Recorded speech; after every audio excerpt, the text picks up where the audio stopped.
Alaa Abd El Fattah was banged up in Egypt, which is exactly where he belongs. Here are some of his social media posts. I'm a racist, I don't like white people. He called British people dogs and monkeys. Talks about the random shooting of white males. I seriously hate white people, he says. Police are not human. They don't have rights. We should just kill them all. He advocated for killing Zionists as well as civilians and said a suicide bombing would be acceptable if it took a few Zionist lives. But a load of thick-as-mint celebrities called for him to come to Britain. Some of them even did stupid little videos, lovingly reading out an essay this random Egyptian bloke wrote from prison. Here is actress Olivia Colman. Thousands of miserable creatures in Torah prison, waiting for months, years sometimes, for judgments that never come. Will our cases never end, forgotten by the world outside the prison walls?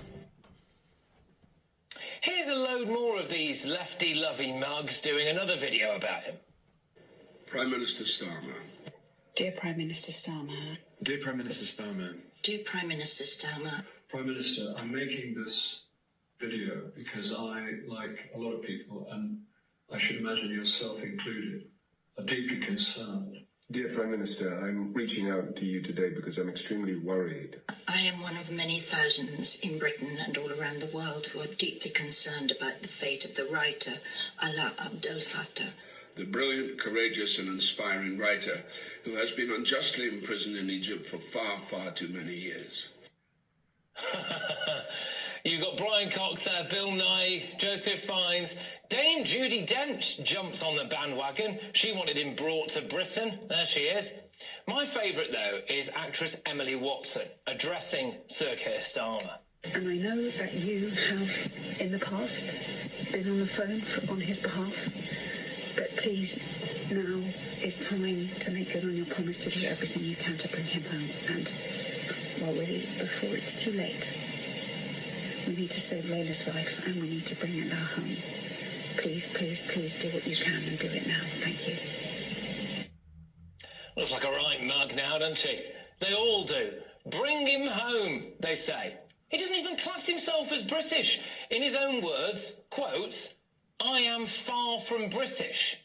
There you are. Look at that. I am far from British. This bunch of Guardian-reading lefty theatre dwellers have probably been emailed a pre-prepared script by their agents and seen what they think is a poor, persecuted ethnic minority man. They sit around in their multi-million-pound houses, jetting between London, the south of France and Hollywood, swilling Dom Perignon by their fire pit, and take a break from talking about how well little Cynthia and Rupert are getting on at boarding school so they can lecture us about human rights abuses. And it's backfired, hasn't it? Because they've exposed the fact that they know absolutely nothing about anything. Now, I look forward to seeing this.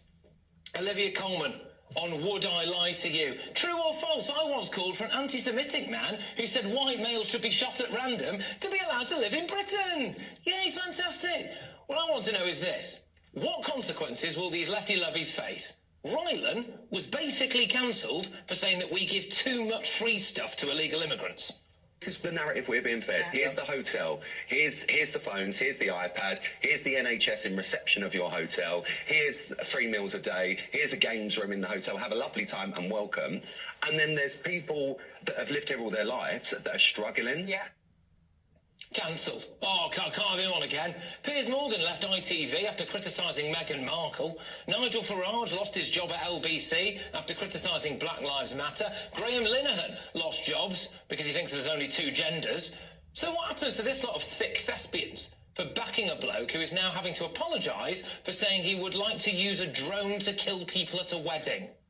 I think they should be made to publicly apologise. They should be made to do a video where they read out that guy's tweets about what a racist he is. If there was any justice, they would actually lose work over it. If there's one good thing to come out of this Alaa Abd El Fattah debacle, it should be that these horrific left-wing celebrities go back in their box and stay there. We're living in a time of what feels like pretty significant